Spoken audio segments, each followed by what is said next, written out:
Hello, this is David Ford, and I want to prove to you that Satan has been cast onto the earth. The hour is late now, and I must go away.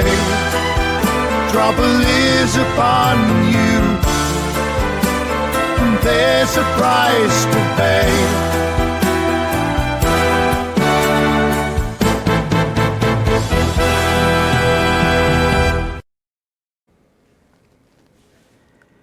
You know, Revelation chapter 12 mentions Satan being cast to the earth, and it's really the only chapter in the Bible that talks about it, aside from Yeshua briefly saying in Luke that he saw Satan fall like lightning.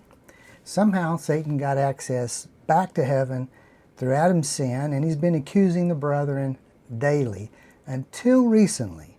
And that's what's amazing, is I want to prove that he's on earth now. And you don't hear anybody talking about this, but let's look at Revelation 12 as we go through, and we prove that that has all happened. All except one little part at the end. And so if that has happened, well, the part about Satan being cast to the earth has also come to pass. So I think you'll really like this journey. Since we'll be looking into the heavens, we need a good chart to follow. The most beautiful artistic representations of the constellations seem to be the drawings from Urania's Mirror box set, a collection of 32 cards published in London in 1825. Each card had holes in the places where a star occurs, and when held up to the light, the star patterns are projected onto the wall, allowing you to easily learn the constellations. So the animations you'll be seeing are all taken from this 200-year-old collection. These pictures have been associated with the constellations for over 3,000 years. The oldest Babylonian star charts describe almost all of the constellations exactly as they are known today. It's amazing how little has changed. Gemini was known as the twins, just as it is today. Cancer was called the crayfish, just as it is today. Leo was known as the lion, like today. Virgo was known as the furrow, which represented the goddess Shala and her ear of grain, and somehow the goddess took the place of the furrow and then became Virgo. Libra has always been the scales, Scorpius has always been the scorpion, and Capricorn has always been the goatfish, just like today. God placed each of these constellations in the positions that he wanted in Genesis 1:14. Then God said, "Let there be lights in the firmament of the heavens, to divide the day from the night, and let them be for signs and appointed times, for days and for years." But by looking at some of these crazy pictorial representations, are we seeing the signs that he really wanted us to see? You really have to wonder when you see just 4 stars in a bent line that are supposed to represent a ram. However, this ram is in the right place. So there seems to be some logic and divine design here. Revelation chapter 12 uses the same ancient cosmic background to portray an end times prophetic story involving Israel. The amazing fact is that all the drama that the Apostle John saw in the stars, it's just recently taken place, from 2016 to 2025. Let's take a look at the first great sign in Revelation 12:1. There's no doubt that the Apostle John was looking up into the heavens when he describes this vision, and the evidence shows that he was seeing the heavens on September the 23rd of 2017, and you will see that. This is because this was the day when everything matches the opening description. It says, "Now a great sign appeared in heaven, a woman, clothed with the sun, with the moon under her feet, then being with child to give birth." John explicitly mentions seeing the sun, moon, and stars, and a great sign, representing a woman. The constellation called Virgo fits this description to a T. First, Virgo is a woman. In fact, she's the only woman of the 12 constellations of the zodiac. Second, she's a very large constellation, about 48 degrees across. She's second only to Hydra in size. So whether you consider Ptolemy's Greek chart consisting of 48 constellations or our modern 88 constellations, Virgo is the second largest of them all. Virgo is truly a great sign, and every September the sun is in Virgo, and about the time of the Feast of Trumpets, the moon is at her feet too. However, so far these conditions describe Virgo around this month of September of any year. The reason we know it has to be September 23rd of 2017 is that this time Virgo is giving birth. So let me introduce you to Virgo. Virgo, would you say hi to everyone?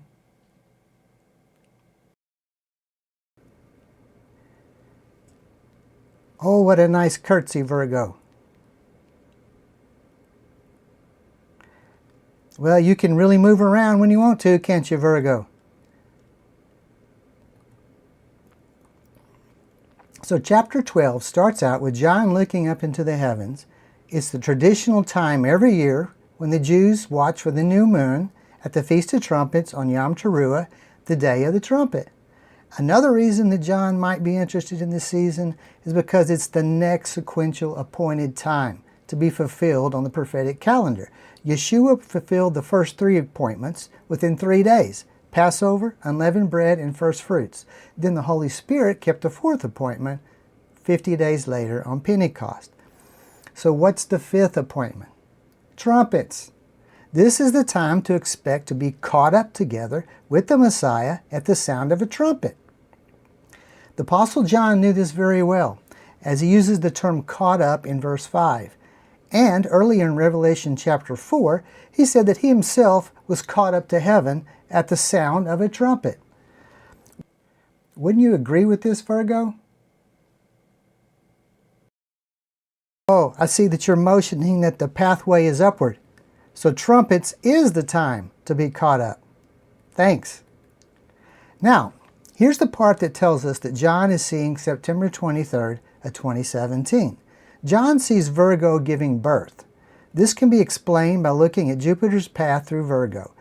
YouTuber Scott Clark appears to be the first one to notice that Jupiter would spend 293 days inside the belly of Virgo back in 2011. An average 9-month pregnancy lasts about 270 days, so this is the normal gestation period for a human. And this means that Virgo's baby is Jupiter.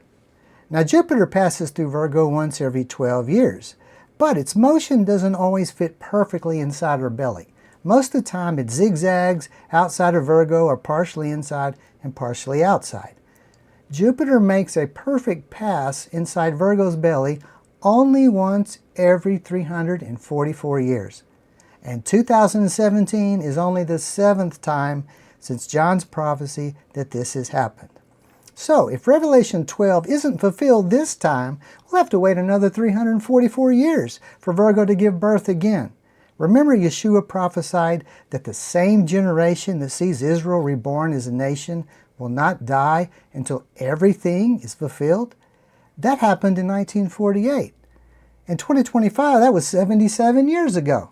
We have to be that final generation. It's now or never. She bore a male child, Yeshua, who was to rule all nations with a rod of iron, and her child was caught up to God and his throne.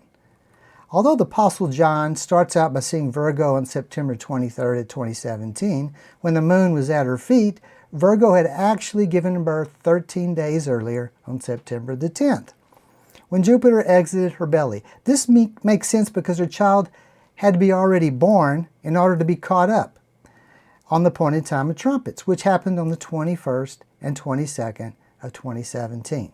So Virgo represents the Virgin Mary, and Jupiter represents Yeshua the Messiah.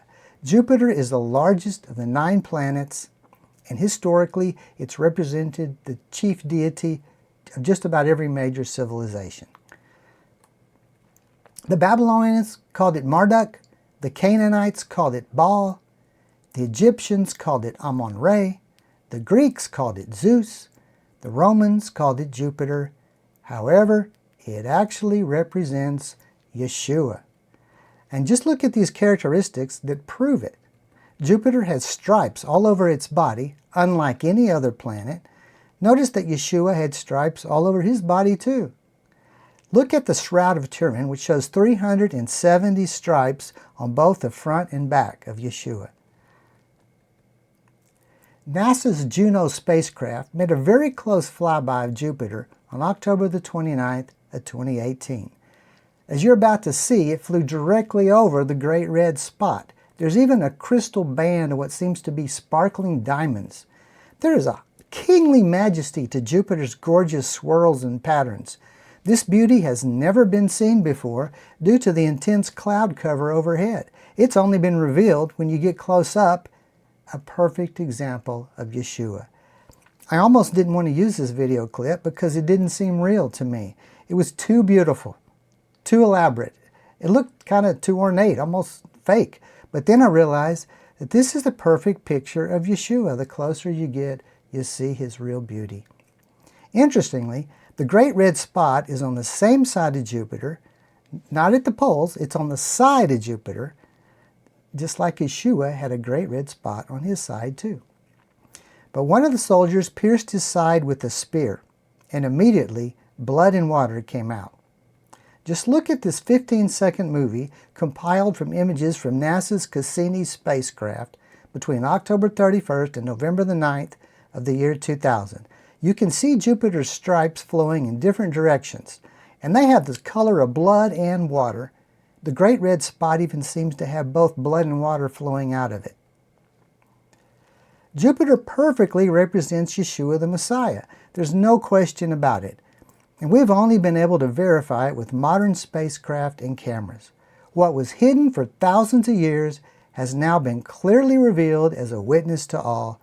As Psalm 19 says, "The heavens declare the glory of God, and the firmament proclaims the work of his hands.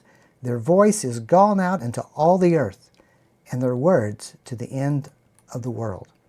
As we progress to the rest of this chapter 12, you'll see that the Apostle John continues following Jupiter's course through the heavens and describing what he sees as Jupiter passes by. Since Jupiter passes through a different constellation every year, we have about 6 to 7 year timeline to follow.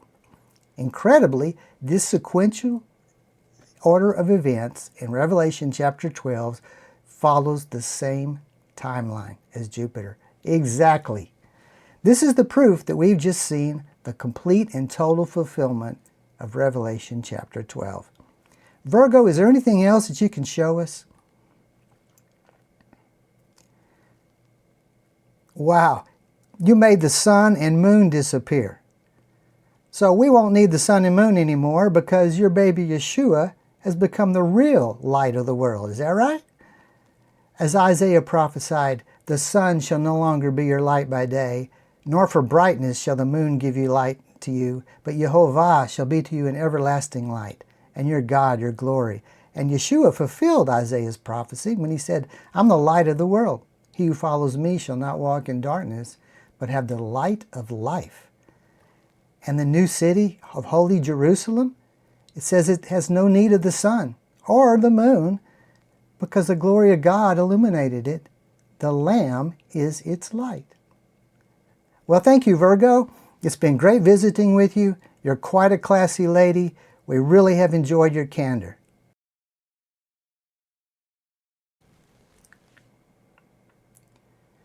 Now let's look at the second sign of Revelation chapter 12, which is the twisted serpent, which is more commonly known today as Draco the dragon. Even in his 200-year-old drawing, you can see that the serpent is still pictured with a dragon's head. It's a serpent, but at the same time it's also a dragon. That's why I think this picture best illustrates the nature of the beast. This is exactly how Job describes it in the oldest book of the Bible, about 1900 BC. "By his spirit he hath garnished the heavens, his hand hath twisted and whirled about the fleeing serpent." Job is looking at the heavens, and the first thing he sees is a serpent. That it's all twisted up, and it's being whirled around in a circle by the hand of God. This perfectly describes the location of the twisted serpent, just 17 degrees away from the North Star. All these constellations rotate around the North Star, and with the serpent so close, it seems to spin around in a circle very fast, visibly swinging upside down over the course of just one night. Now, note how the twisted serpent is trying to surround the North Pole in the sky, where the blue grid lines converge at the top of the picture. The northern direction is associated with power and authority. The first temple was built north of the city of David. Beautiful in elevation, the joy of the whole earth is Mount Zion on the sides of the north, the city of the great king.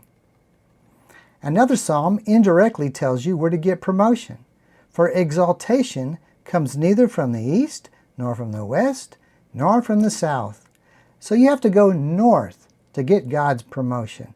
Isaiah tells us that Lucifer knew about the north. How you are fallen from heaven, O Lucifer, son of the morning, how you are cut down to the ground, you who weaken the nations. For you have said in your heart, I will ascend into heaven. I will exalt my throne above the stars of God.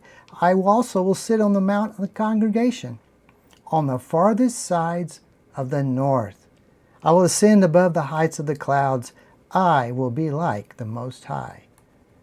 So it's no accident that God placed the twisted serpent near the North Star, because that's right where he wanted to be. The blue grid shows the current northern equatorial pole converging on the current pole star Polaris. At the top of the picture, it's near the plus 2,000 year mark on the orange timeline. The red grid is showing where the serpent would like the pole star to be located, where he could totally surround it and completely control the north. So the twisted serpent has been thrown off course a bit. 6,000 years ago, the northern pole star was located on the negative 4,000 year mark on that orange timeline on the right-hand side of the picture, almost right on top of the serpent's tail. Back then, in the Garden of Eden, he was positioned to control the north. So Jehovah said to the serpent, because you have done this, I will put enmity between you and the woman, and between your seed and her seed. He shall bruise your head. 6,000 years ago, when God said this, this was the trajectory of the twisted serpent, when the northern pole star was directly beside its tail and the serpent was comfortably controlling the sides of the north.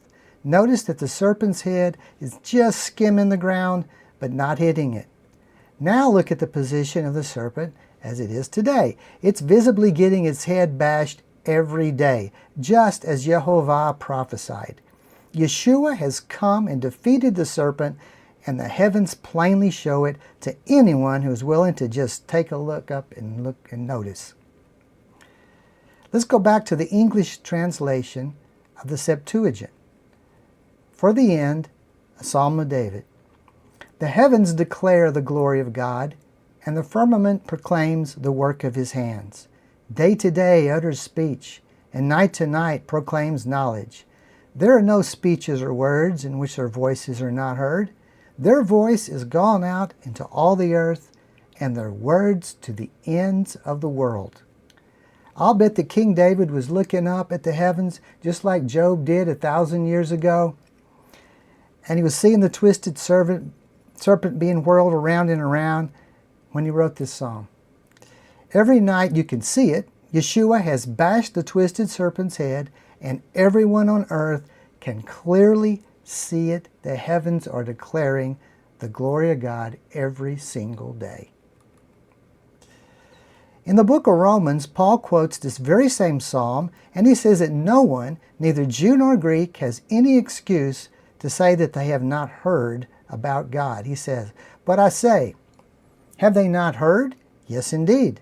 Their sound is gone out to all the earth, and their words to the ends of the world. The heavens have been telling them daily. They have been duly informed. There's your answer to that age-old question. What about the people who never get to hear a preacher? Like it or not, they are without excuse. They have heard from the stars. Ever since 1900, the twisted serpent has become very belligerent. It was that year when a new comet created an orbit around Jupiter and Earth, shown here in purple, coming down from above Earth's orbital plane, and this orbit coincidentally passed through the serpent's head. It was the 21st periodical comet ever discovered, and so they called it Comet 21P. The length of time that the comet takes to make a regular periodic orbit is 6 years and 6 months. That's 2 sixes, almost like the mark of the beast. And with its association to the serpent, that's very eerie. But there's more. The particles that stream off of Comet 21P make an annual meteor shower called the Draconids, and that's from Draco the dragon, the modern name for the serpent. So now there are fiery meteors streaming from the serpent dragon possibly every year. With this background, let's look at how John saw the serpent dragon. And another sign appeared in heaven.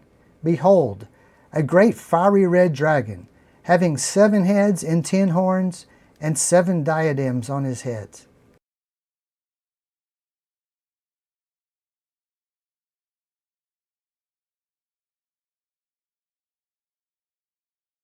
His tail drew 1/3 of the stars of heaven and threw them to the earth.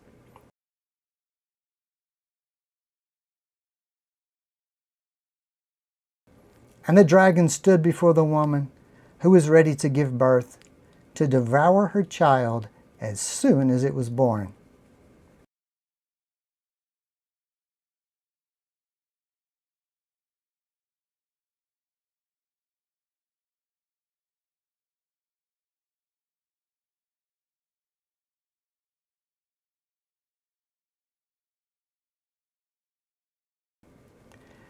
When John saw the dragon's tail throw 1/3 of the stars to the ground, he must have been noticing a particular meteor shower from Comet 21P that emanates from the dragon's head.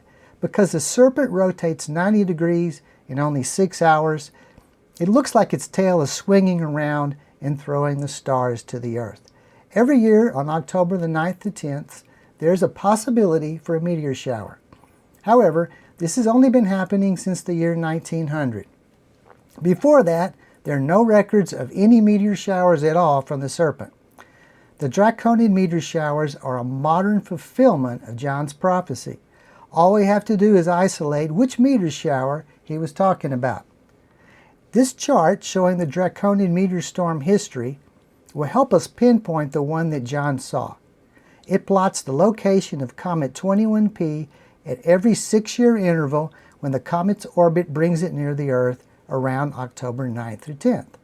And as you can see, most of the time there's a very weak to no meteor shower at all, shown by an empty circle on this chart. But when the comet is positioned just right, with the comet's orbit very close to the Earth, and when both the comet and the Earth arrive within a few days of each other, there's a major meteor storm, as you see here in the red circle.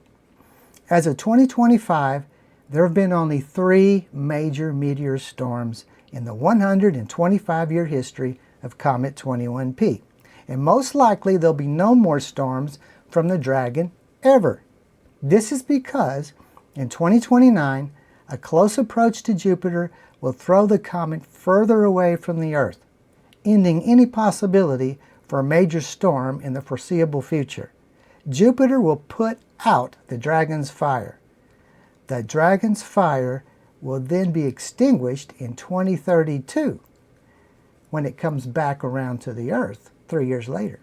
This is a prophetic demonstration of the Messiah throwing Satan into a bottomless pit for 1,000 years. This seems to indicate that the devil will be dealt with by 2032, a very likely year for Yeshua's second coming. The first major meteor storm occurred in 1933, when the dragon unleashed a massive 6,000 meters per hour barrage upon Europe.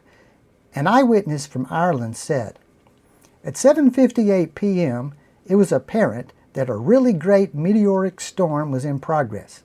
I counted 200 meteors in 2 minutes, and then counting became impossible. The fire stars became as thick as the flakes of a snowstorm.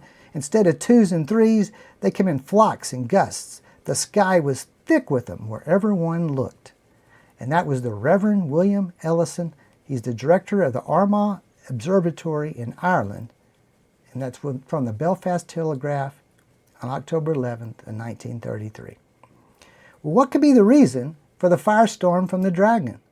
Well, earlier that year, on January 31st, 1933, Adolf Hitler became Chancellor of the Reich in Germany.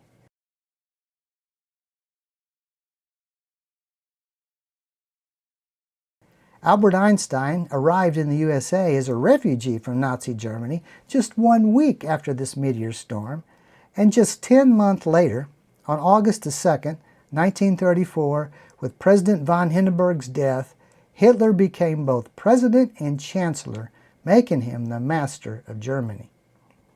The 1933 draconian meteor storm was obviously a warning, a sign of the dragon's hatred for the Jews, and it was only seen in Europe where the threat was located. As you can see on the calendar, the storm occurred right in the middle of the appointed time of Tabernacles or Sukkot. The second meteor storm happened in 1946, when the dragon unleashed a 3,000 meters per hour onslaught upon North America. The date was October 10th, 1946, and again, it was during the appointed time of Tabernacles. But this time, the storm was only seen in America. Why? Well, just 13 days later, the first United Nations General Assembly convened in New York City on October the 23rd of 1946. The United Nations are extremely hostile towards the Jews and Israel, so again, the meteor storm was a warning, which was seen where the threat was located, in the USA. The third major meteor storm occurred in 2018, when the dragon rained down upon eastern Russia. This picture is the only one that the TASS news agency made available. There just aren't any other good color pictures of it from anywhere in the world. So we don't know the meteors per hour count and can only guess from this picture, which we've animated. And from the position of the comet 21P on the history chart, it's easy to see that this should be counted as a major storm. It's right next to the location of the comet in 1933 and in 1946. Although a few places in Europe saw a smattering of meteors, only Russia saw the storm on October the 9th of 2018. And remember, we're now 1 year into John's vision in Revelation chapter 12. This is where he saw the dragon's tail draw 1/3 of the stars from heaven and throw them to the earth. Note the low angle at which the meteors are coming into eastern Russia. It looks like the meteors are descending at a 30-degree angle. From this low angle, it would look exactly as John described. 1/3 of the stars of heaven were falling. Had the serpent's head been higher, like it was in 1933, when the storm began just after sunset, the whole sky would have appeared to be filled with the meteors. This is the view of the serpent from Israel using stellarium, and starting at 7 p.m. on the night of October the 8th and taking hourly snapshots through 1 a.m. on October the 9th. You can see how low in the sky the dragon's head was when the Earth crossed the orbital plane of Comet 21P. The meteor storm would have occurred at 1 a.m. Israeli time, which is the last image in the sequence. The dragon's head is barely above the ground, and in eastern Russia it would have been slightly lower than this. It's clear to see why the Apostle John saw 1/3 of the stars falling at this very low angle. Additionally, notice the motion of the dragon's tail. Over the 7-hour period, it looks like it's scooping up the stars, just like John described. And look where Jupiter was on the night when 1/3 of the stars fell to the earth. It was in Libra, the scales of justice. The devil's angels were being weighed in the balance. Jupiter had been oscillating back and forth for months while God was judging the angels, and Jupiter's zigzag motion represented, in Virgo it was a baby in Virgo's womb a year earlier, and now it represents judgment, weighing in the balance, back and forth. The pattern of this zigzag will continue as each year Jupiter seems to highlight something that we should notice. The 2018 draconian meteor storm was only seen in Russia. At least the storm part of it was only seen in Russia. This firestorm shows us the location of the next anti-Jewish foe that will come against Israel. Interestingly, Russia had just shown the world all their new invincible nuclear weapons in March. They also unveiled hypersonic weapons that no one else in the world could stop. It was a daunting show of force. It was no mistake that the meteor storm highlighted their aggression against Israel. Russia has been prophesied to come against Israel in the end times, and Ezekiel prophesied that they will come like a storm and cover Israel like a cloud. Now the word of Yehovah came to me, saying, Son of man, set your face against Gog, of the land of Magog, the prince of Rosh, Meshech, and Tubal, and prophesy against him and say, I will turn you around, put hooks into your jaws, and lead you out with all your army. And that word turn around, and I will turn you around in Hebrew, it means to bring you back to where you were before. Interestingly, the Tartus naval base in Syria has been a key asset for Russian power in the Mediterranean ever since the Soviets built it in the early 70s. The base was seldom used after the Cold War until Russia they annexed Crimea in 2012. And with this satellite photo, you can see some Russian warships, including 3 guided missile frigates, 2 support ships in port at the Tartus naval base, December the 5th, 2024. There's also an improved Kilo-class attack submarine on the far left-hand side. The U.S. Navy calls the Kilo the black hole, as it's extremely quiet. The base had become home to 2 Admiral Gorshkov-class frigates and an Admiral Grigorovich-class frigate, the most modern surface ships in the Russian fleet. Now look at this photo taken just 5 days later on December the 10th of 2024. You can see the Russian Navy warships leaving off the coast of Syria following the overthrow of Syrian President Bashar al-Assad by rebel forces 2 days earlier. God could only bring Russia back to where it was before if it had left. And now that it's left, this 2,600-year-old prophecy is in position to be fulfilled at any moment. Twice Satan has been cast out of heaven. The first time was revealed when Yeshua explained to his newly appointed 70 helpers why he could give them authority over demons and all the power of the enemy. And Yeshua said to them, I saw Satan fall like lightning from heaven. In effect, Yeshua was saying, I kicked out their leader, so I know what I'm talking about. But somehow the devil, he connived his way back into the courtroom of heaven, and apparently Adam's sin opened up a legal loophole. So here in Revelation, we see the second time Satan's cast out in the last days, just before the time of the tribulation. I want to show you that this has just recently happened.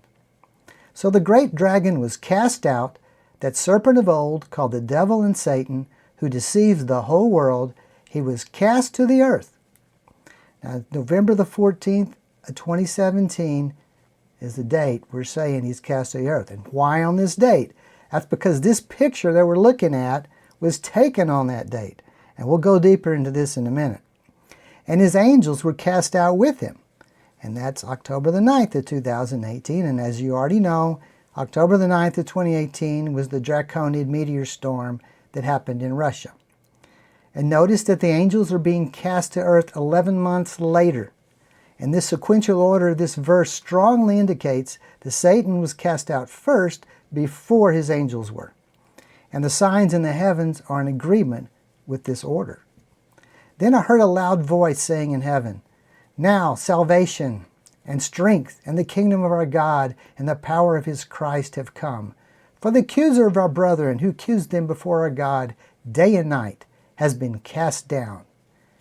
And they overcame him by the blood of the Lamb and by the word of their testimony, and they did not love their lives to the death. Therefore rejoice, O heavens, and you who dwell in them. Woe to the inhabitants of the earth and sea, for the devil has come down to you, having great wrath, because he knows that he has a short time. This picture that we've been looking at was taken by Ollie Taylor from the Valparola Pass in the Italian Dolomite Alps. Shown below is the Alta Badia Valley and a small village called La Via. Ali just happened to capture by chance this dramatic fireball as it flashed across Germany on November the 14th, 2017 at 1647 Universal Time.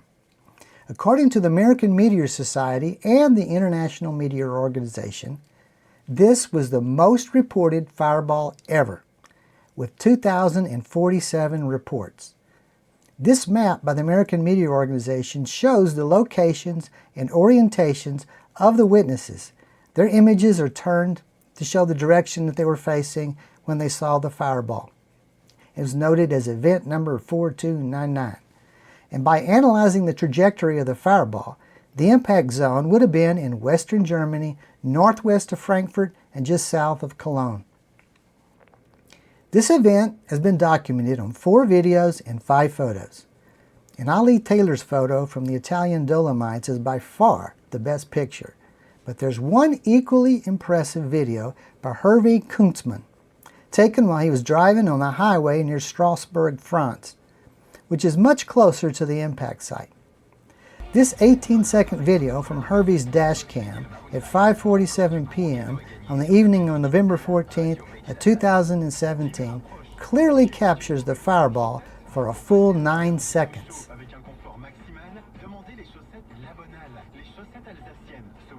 Now here is a 7 times closer magnification of the meteor. Note that you can see a flame burning behind it.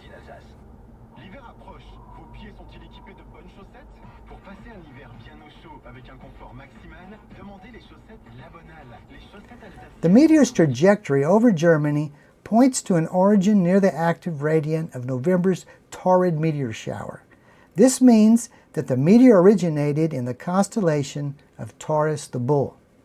Taurus is divinely positioned in the sky. It's in a location representative of the kingdom of heaven, along with 2 other constellations, Gemini and Aries. These 3 constellations perfectly show God's kingdom. The Gemini twins are Jew and Gentile together as believers in Yeshua on the left. Taurus the bull in the center represents the horns of power and authority of Almighty God, Yehovah. And on the right hand of God the Father is Aries, the Lamb of God, which is Yeshua the Messiah. Notice how close Aries is to Taurus the bull. He's actually right on top of him. This is a picture of how Yeshua and the Father are so close that they identify as one. In fact, Yeshua said, I and my Father are one. And he also said, I am in the Father, and the Father is in me. So the heavens are showing this truth. Just got to look. The Gemini twins represent Jew and Gentile together as new born-again believers who can stand in the presence of God, being reconciled to God by the shed blood of Yeshua. But now, in Messiah Yeshua, you who once were far off have been brought near by the blood of the Messiah.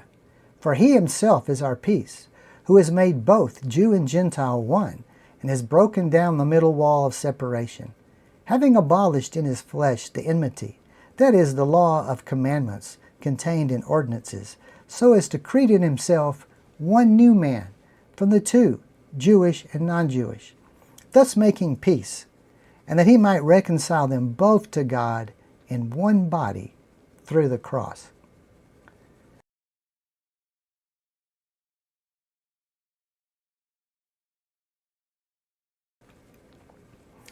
The wall of separation that Yeshua broke down is this small white fence in this 1/50th scale model of the Second Temple at the Israel Museum in Jerusalem. This is as close as a Gentile could get to God's presence, dwelling between the 2 cherubim in the Holy of Holies at the back of the tall T-shaped structure. The Gentiles now have free access to God through Yeshua the Messiah. And if we look on the left-hand side of the Gemini twins, there's Cancer, the crab. The crab seems to like teasing and playing around with the twins. According to the ancient philosopher Plato, Cancer was the gate of men, through which souls descended from heaven into human bodies. The shape of the crab actually looks like a gateway between its 2 pincers. So amazingly, we have the gateway to heaven that's located next to the three constellations that represent the kingdom of heaven. This shows that there's a divine arrangement of the stars that's really not that hard to understand. We can take the same ancient pictorial representations for the constellations that were used 3,500 years ago, and we can still plainly see God's plan today. There's no wonder that the Apostle Paul, when he was concerning the stars, he said, "The invisible attributes of the Godhead are clearly seen, so that no one has an excuse." And yet there's another stellar sign in the crab that shows the kingdom of God. Just inside the gateway to heaven is a group of about 1,000 stars known as the Beehive Cluster. In ancient times, this cluster often served to predict the weather. If it wasn't crystal clear, then bad weather was on the way. There's a spiritual significance to having such a large crowd of stars just inside the gateway to heaven. They are the great cloud of witnesses looking down on earth from heaven. Therefore, we also, since we are surrounded by so great a cloud of witnesses, let us lay aside every weight and the sin which so easily ensnares us, and let us run with endurance the race that is set before us.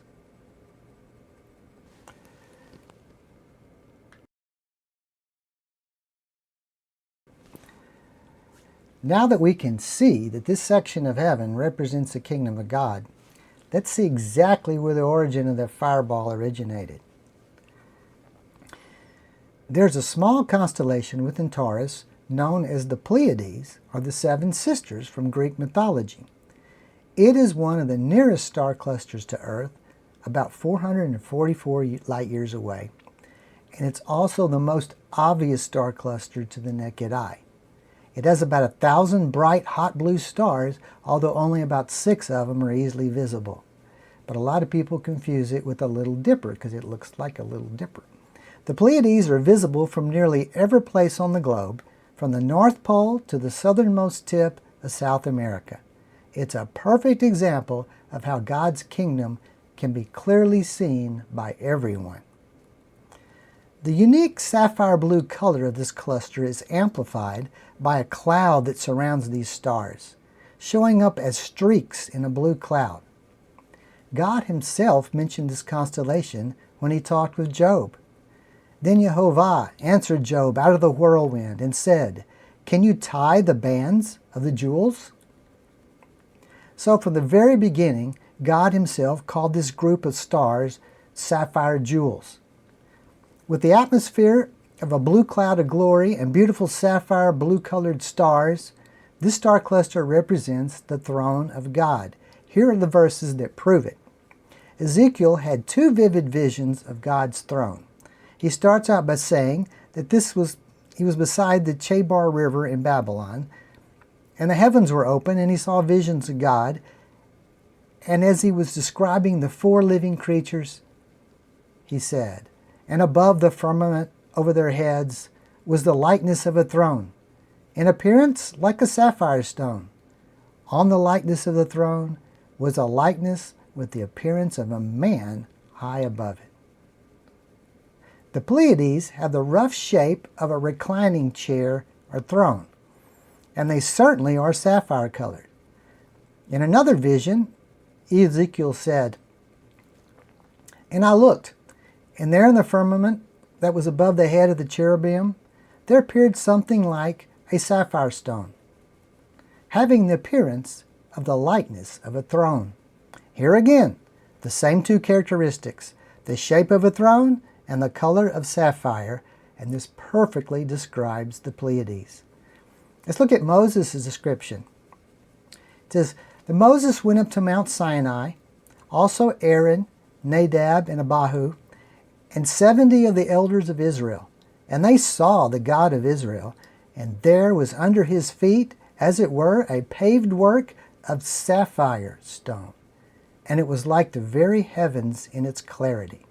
So for the 3rd time, we have the sapphire stones connected with God and his throne, and the Pleiades definitely represent God's throne. They have the shape of the throne, they're sapphire colored, there's a cloud of glory around them, and they're the brightest stars in the sky, and they're located in Taurus the bull, which has the horns of power and authority. And this was the location from which Satan was cast out of heaven on November the 14th of 2017. Now, let's look at the opposite side of the sky, 180 degrees away from the kingdom of heaven. And what do we see? It's the kingdom of darkness. Just like the kingdom of heaven had three main constellations, so does the kingdom of darkness. First, we have the serpent bearer, which is also known by its Greek name Ophiuchus. The serpent that he's holding is a separate constellation called Serpens. Next, we have Scorpius, the Scorpion constellation. And finally, the center of our galaxy, the Milky Way galaxy, we can see the dark matter looking into it. So there's snakes, scorpions, and dark matter.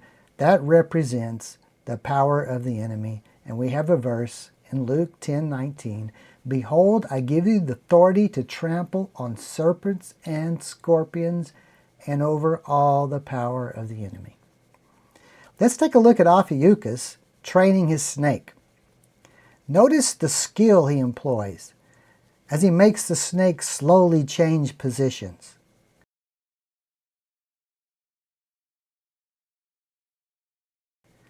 It takes years of practice to become this adept.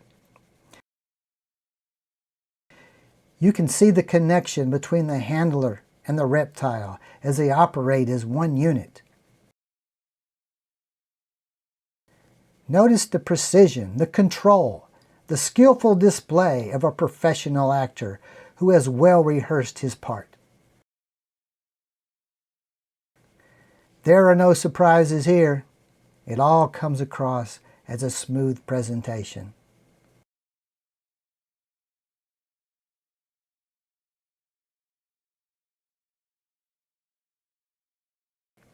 Well, I guess some days your patience with a recalcitrant serpent can grow a little thin. Now let's see if there are any tricks that the scorpion can do. He can't compete with the snake bearer's showmanship, but apparently he's intent on distracting the presentation. Well, you can't blame Ophiuchus for kicking out that pesky scorpion. There's another constellation that is just outside of the kingdom of darkness called Sagittarius, the archer. Let's look in at this rare opportunity to see Sagittarius practice sighting in his bow.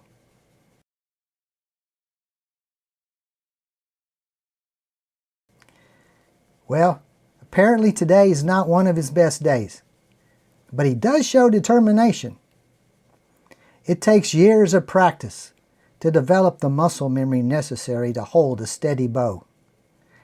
And notice the nerves of steel that he has refined, keeping his attention on the target, which potentially could be shooting back at him. Note the focus of a seasoned warrior.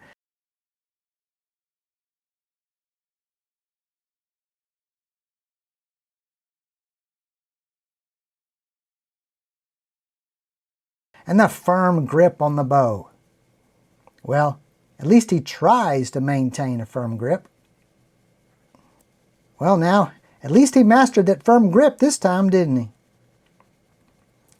Here's a close-up of the dark nebula as we peer into the heart of the Milky Way galaxy. The Earth is located on an outer spiral of the Milky Way, in a much less congested area. We've already seen the fireball that Satan was evicted from was God's throne in November 14th, 2017. Now let's look at what was going on in the kingdom of darkness on that very same day. Saturn symbolically represents Satan, just as Jupiter represents Yeshua the Messiah. And where was Saturn on that fateful day? He was right in the middle of his kingdom of darkness, and sitting just above a dark nebula named the Dark Horse Nebula, due to it looking just like a horse. When we superimpose a real horse over it, the similarity is striking. The head, tail, and legs match, especially the right front leg, which is lifted in mid-stride. So Satan is comfortably seated on his high horse in his dark kingdom on the same day that he gets kicked out of heaven. Let's go back to the animated constellations and see Saturn's position just off of the serpent bearer's right foot. You can barely see the back leg of the Dark Horse Nebula extending just below that same right foot. Saturn makes a complete orbit around the Sun every 29 years. That means that it stays in any given constellation an average of 2.5 years. Therefore, Saturn has been in the dark kingdom of Ophiuchus and Scorpius for well over 2 years. But notice this, starting from November 14th of 2017, when Satan gets kicked out of heaven, Saturn begins to make a speedy exit from his dark kingdom. Just 3 months later, Saturn has completely left the dark kingdom and has entered the battleground of Sagittarius the Archer. It's in a completely different constellation now. This is another heavenly confirmation from the other side of the solar system that Satan was kicked out on November the 14th of 2017. Satan immediately got knocked off his high horse. Here's a summary for the proof that Satan was cast to the earth. The November 14th, 2017 fireball was highly visible, and it has to happen after September 10th of 2017 when Virgo gave birth, and it did 2 months later. The most reported fireball event ever by 2 societies, so it's highly visible, it's documented. The fireball lands in Germany, which is one of the G7 nations. You know, the beast has 7 heads, and that's where it landed. Very interesting. The fireball originated in Taurus, which represents heaven, near the Pleiades constellation, which is the throne of God. Satan has to be cast out before October the 22nd of 2020, and we'll see that in a minute. Here's the second proof. Saturn, representing Satan, it's the 6th planet. It's seated on the dark horse on November the 14th, 2017, in the middle of the dark kingdom, in the dark matter. It's 180 degrees opposite the Pleiades, which is God's throne, and it's immediately kicked out, and in the next 3 months, it's on the battlefield of Sagittarius, a completely different constellation, despite that it was going in the dark kingdom for the previous 2 years. The timing is perfect. And the third proof, we had a global lockdown. 2 years later, 3.9 billion people, the first time in history, a global lockdown, half the world's population, to force everyone to take the United Nations digital ID mark. And what's the first thing the Antichrist is going to do? He's going to force an ID mark on everyone globally. And we saw that same action. Isn't that interesting? That happens 2 years after he's cast to the earth. As we go through the book of Revelation, the Apostle John is apparently following Jupiter. And you'll notice that because Jupiter was in Virgo in 2017. In 2018, it was in Libra. And then in 2019, it was in the dark kingdom of Scorpius and Ophiuchus. And now we're at 2020. And it's in the Sagittarius, oscillating back and forth when we start this. If you look straight up from the western half of Sagittarius, there's a constellation of the eagle, or Aquila in Latin. It's the 22nd largest of the modern 88 constellations, so it can rightfully be called a great eagle. On October 22nd of 2020, Jupiter was located right under the great eagle and was in the middle of its annual retrograde motion, or zigzag, which seems to always indicate that it's something very important has happened. Hey Aquila, can you say hi to everyone?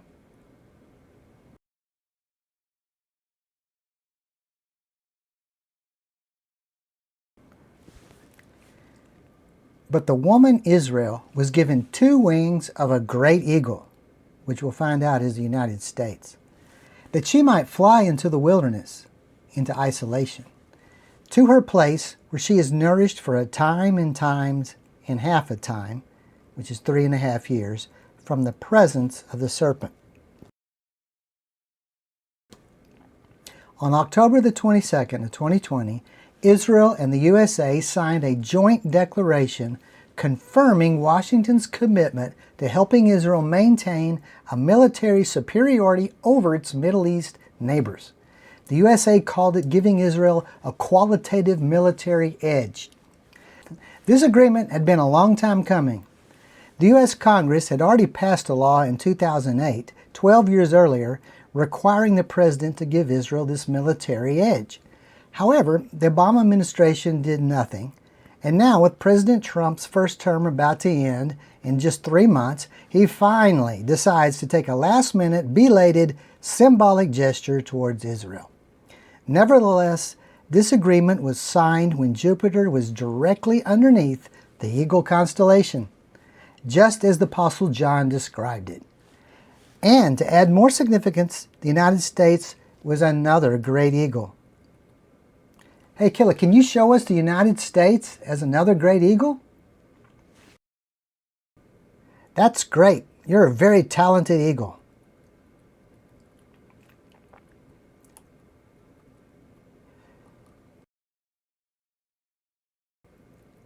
Here we have Aquarius, which is Latin for water bearer, which originally represented the Sumerian god of water named Enki, along with Capricornus, the goatfish.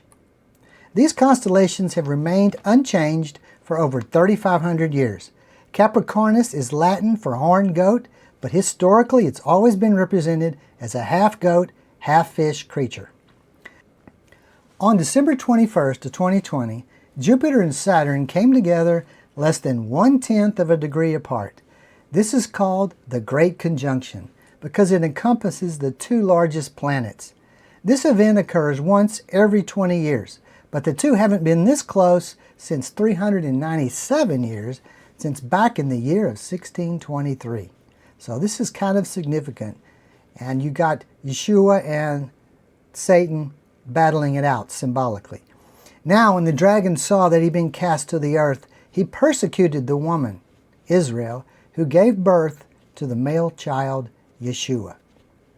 So on the very same day as this great conjunction between Saturn and Jupiter, representing Satan and Israel, a mass COVID-19 vaccination program began in Israel.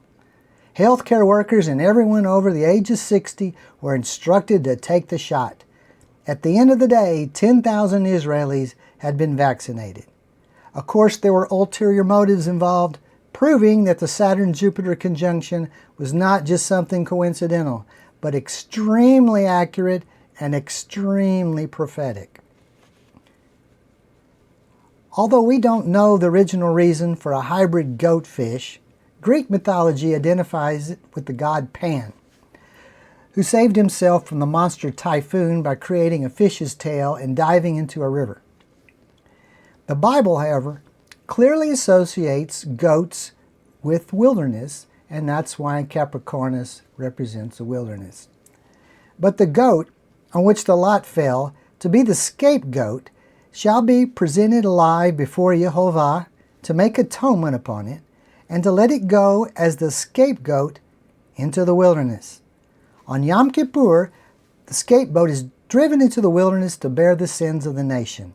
It's significant that twice in Revelation chapter 12, the woman, or Israel, is mentioned as fleeing to the wilderness. And as we've already mentioned, the two wings of the great eagle help get her there into the wilderness. Well, as soon as Jupiter enters Capricornus, which is the wilderness, what does Israel do? It isolates itself from the rest of the world. You just can't make this stuff up. What are the chances of this happening? Jupiter is revealing the prophetic vision of the Apostle John with such accuracy that it has the fine precision of a Swiss clock. Netanyahu hermetically sealed the state. If that's not isolation, then what is? Additionally, Israel shut down its airport and halted all commercial flights, ostensibly to keep a pesky virus at bay. Israel even barred entry for its own citizens. Completely shut down, isolated, and in the wilderness. On February the 21st of 2022, Jupiter aligned with the first star in what is the flood pouring out of Aquarius's pitcher. So the serpent spewed water out of his mouth like a flood after the woman, that he might cause her to be carried away by the flood. But the earth helped the woman, and the earth opened its mouth and swallowed up the flood which the dragon had spewed out of his mouth. On February the 21st, 2022, Jupiter aligned with the first star in the stream of water pouring out of Aquarius's pitcher. This was the day to expect a flood. But it wasn't a flood of water like you would expect. It was a flood of people. On February 21st, 2022, that same day, Russian President Vladimir Putin made a major announcement. He said, "I consider it necessary to take a long overdue decision." And then he said he would recognize 2 territories in eastern Ukraine that were now controlled by Russian-friendly separatists. This recognition also provided military support for them. As a result, the Ukrainian refugees started flooding out of the country. A lot of these refugees were Jewish, but Israel said that they needed help, as they couldn't contain the flood. Israeli Interior Minister Ayet Shaked said, "It's impossible to continue with a rate of entry like this. We need to delineate a policy. Relative to its size, Israel has brought in more Ukrainians than any state in Europe besides those bordering of Ukraine." And just like the Apostle John prophesied, neighboring countries, Poland, Slovakia, Hungary, Romania, Moldova, as well as Russia, helped absorb 2 million refugees as of March the 10th of 2022, just 3 weeks later. And by the end of March, the refugee total was over 3.5 million people flooding into Europe. By September 2025, the total Ukrainian refugee count was up to 5.7 million. So yes, there was a flood, and it came exactly as Jupiter entered Aquarius' stream of water, following John's sequence of events that matched it to a T. It just wasn't a flood of water, it was a flood of people. And the rest of the earth, which was in Europe, did help swallow up the flood. It wasn't quite over for Israel. There remained one final verse in Revelation chapter 12. This indicated that there would be yet another battle with the dragon. This war happened a year and a half later on October 7th of 2023. Ironically, or perhaps prophetically, the Hamas terrorists called it Operation Al-Aqsa Flood. It's another flood. But this time, it was a flood of terrorists coming into Israel. This picture shows the rockets fired toward Israel from Gaza on Sunday, October the 8th of 2023. And the dragon was enraged with the woman, and he went to make war with the rest of her offspring, who keep the commandments of God and have the testimony of Yeshua HaMashiach. This last verse of chapter 12 was fulfilled on October the 7th of 2023. And especially with Hamas's graphic mutilation and torture of its captives, the word enraged adequately describes it, as the book of Revelation used enraged. This picture shows the abandoned and torched vehicles near Kibbutz Reem in southern Israel on October 13th of 2023. October 7th of 2023 was the deadliest day in Israel's history. Hamas fired more than 4,000 rockets at Israel and sent hundreds of terrorists into their territory, butchering hundreds of Israelis. 1,189 Israelis were killed, 7,500 were wounded, and 251 were taken hostage. This picture shows the Hamas militants on paragliders at the Supernova Music Festival at 6:30 a.m.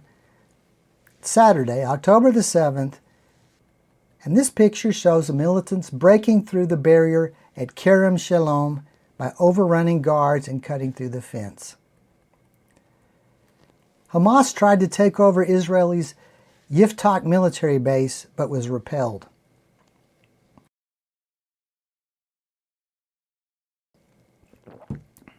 It is at this point where we can dramatically see the two wings of a great eagle helping Israel. Just 4 days after the October 7th attack, the Pentagon sent 14 Navy ships toward Israel in order to prevent other nations from entering the Israel-Hamas war. This included 2 aircraft carriers, support groups for the USS Gerald R. Ford and the USS Dwight D. Eisenhower. By November the 14th of 2023, U.S. Navy ships were in the Red Sea, the Mediterranean Sea, and the Persian Gulf and had Israel surrounded. 200 cargo planes were sent to Israel with American munitions. Now let's look back at the United States' strategic commitment to Israel's qualitative military edge, which was signed on October the 22nd of 2020. The 3.5-year prophecy from Revelation 12:14 about 2 wings of a great eagle helping Israel, it should end on April the 22nd of 2024, if it's exactly 3.5 years. About that time that the Biden administration put a hold on ammunition shipment to Israel, which is reported here on May 5th of 2024, just 13 days after the time the prophecy should have ended.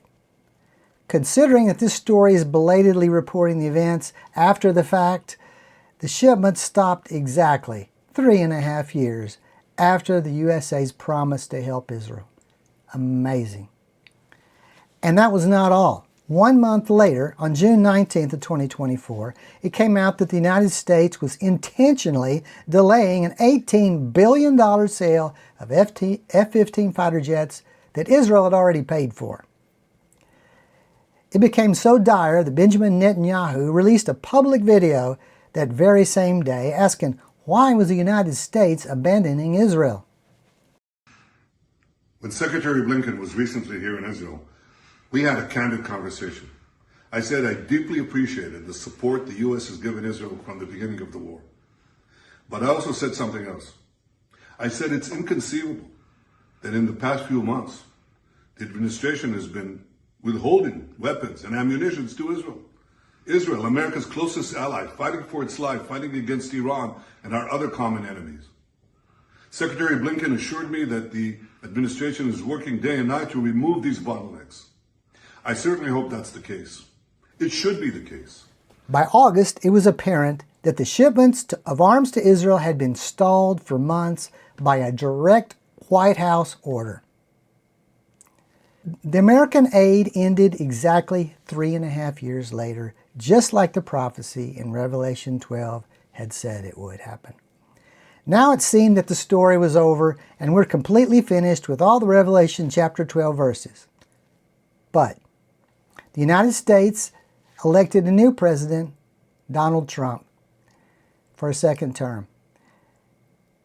And now we have to ask, do we have the 2 wings of a great eagle again for a second time? On June the 13th of 2025, Israel initiated direct hits on Iranian soil with 5 waves of precision airstrikes. The key targets were Iran's nuclear facilities, military leaders, and nuclear scientists. The war lasted for 12 days, with Iran retaliating by launching over 500 ballistic missiles.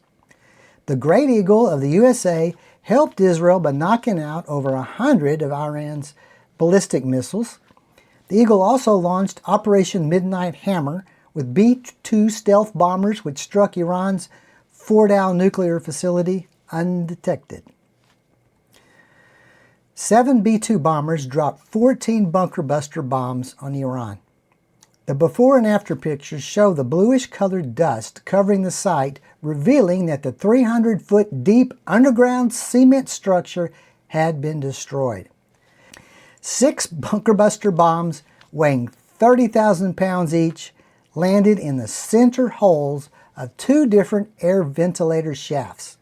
All 6 bombs went into that same hole.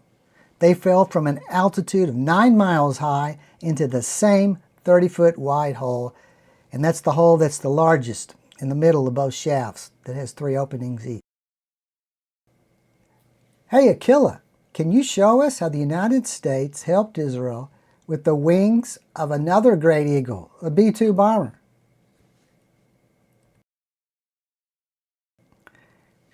That's great. The B-2 bomber can also be thought of as a great eagle too, just like you, Aquila, and just like the United States. This prophecy is certainly coming to pass right before our eyes. So the question now is, with President Trump inaugurated from January 20th of 2025 and adding 3.5 more years brings us to the July the 20th of 2028. Will President Trump help Israel another 3.5 years? Ending in July 20th, 2028. Well, the answer to that question is yes, and you'll see here, this is how we know. The nations of the world are growing increasingly tired of hearing about how Israel is continually attacking Hamas in Gaza. From the time that President Biden stopped helping Israel until now, worldwide protests are demanding that Israel stop the so-called genocide. Of course, this is a gross exaggeration, but that doesn't matter to people with a hatred towards Israel. The end result is that Israel is becoming increasingly isolated. Isolated to the point of being even diplomatically isolated. And on September the 12th of 2025, 142 United Nations members voted to endorse a 2-state solution between Israel and Palestine. Only 10 nations voted against the measure. Israel has only 10 friends. And half of them are tiny islands. It's the word isolation here that's the key.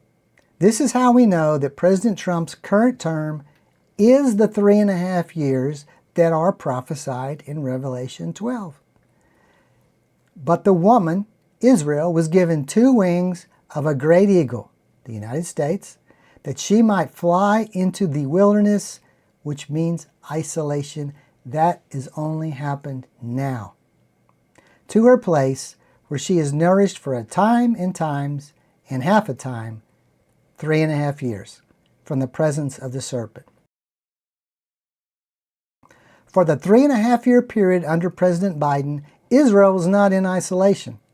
It's only now, under President Trump, that Israel is becoming completely isolated. The United States will be the only one helping Israel militarily, and then, after 3 more years, near the end of July of 2028, something will happen.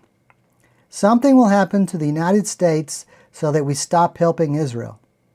Perhaps we get destroyed. And if the United States is the biblical mystery Babylon, which is very likely, this destruction will happen in the middle of the 7-year tribulation period. But for that to happen, the tribulation needs to start pretty soon. Think about it. The tribulation really needs to start now.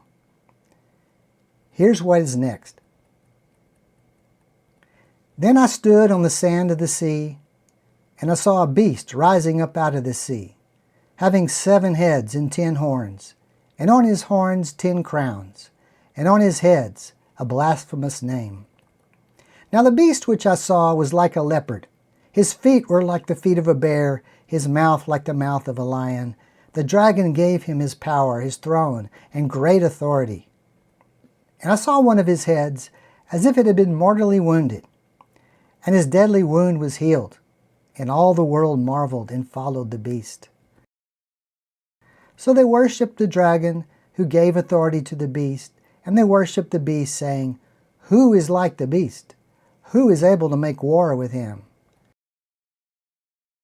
And he was given a mouth, speaking great things and blasphemies, and he was given authority to continue for 42 months. Then he opened his mouth in blasphemy against God, to blaspheme his name, his tabernacle, and those who dwell in heaven. It was granted to him to make war with the saints and to overcome them, and authority was given him over every tribe, tongue, and nation. All who dwell on the earth will worship him, whose names have not been written in the book of life of the Lamb slain from the foundation of the world. If anyone has an ear, let him hear. He who leads into captivity shall go into captivity. He who kills with the sword must be killed with the sword. Here is the patience and the faith of the saints.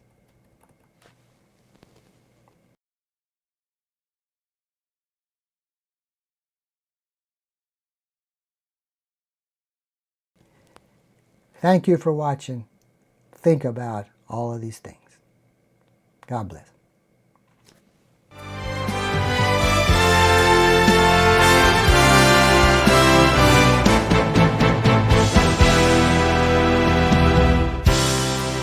I said that I would come quickly. Now behold, I am here. I came when you were not looking. Now the price you pay is here. You thought everything was fine. All the old said peace. Now destruction's upon you. Mankind loses their lease. The hour is late now, and I must go away.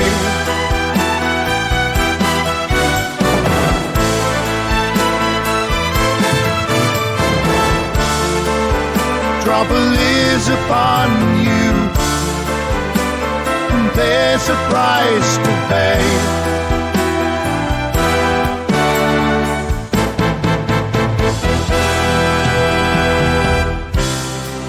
My return is in my word. I made it perfectly clear. If you had only sought me,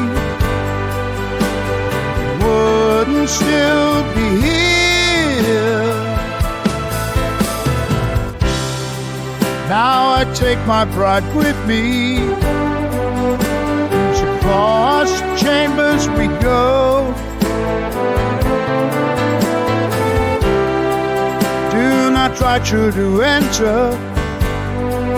I'll say you, I do not know.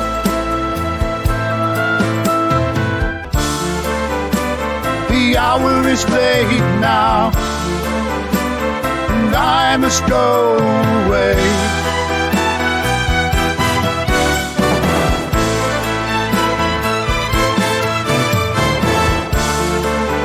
Trouble is upon you, and there's a price to pay.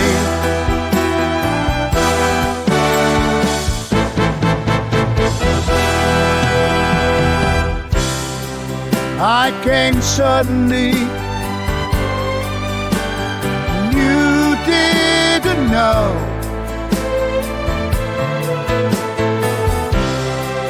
You never watched or prayed when the unworthy come go.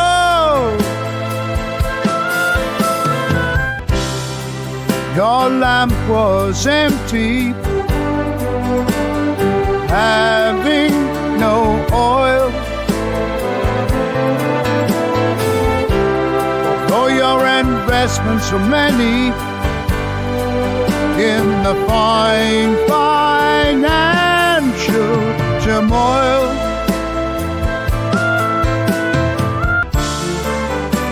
the hour is late now, and I must go away.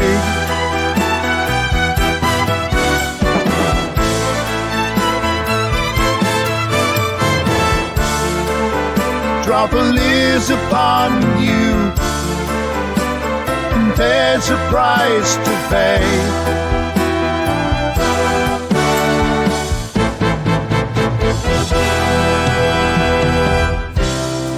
still can be an overcomer.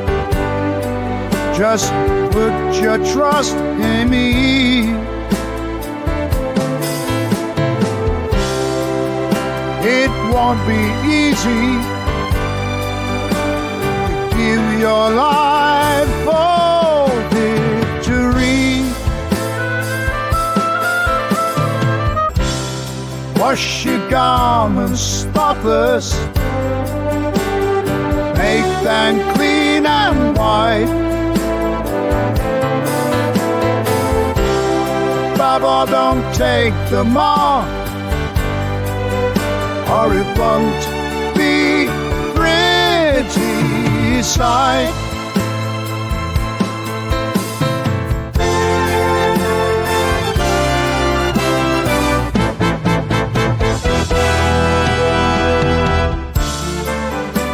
The hour is late now, and I must go away.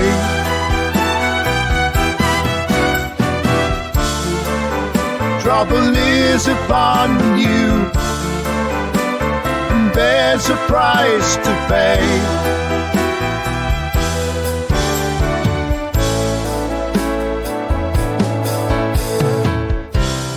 It had to be this way.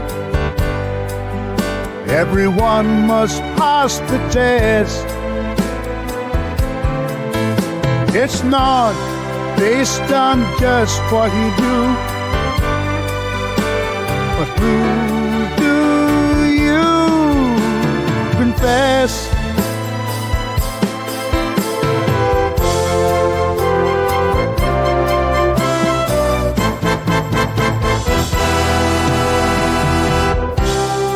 It's worth the effort.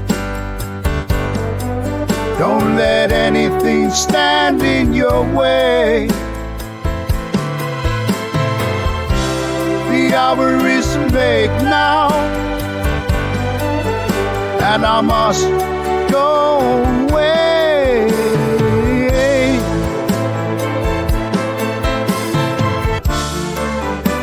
The hour is late now, and I must go away.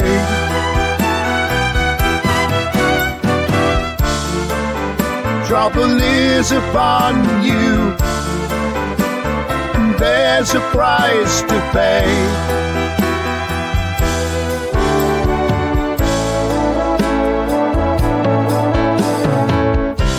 The hour is late now,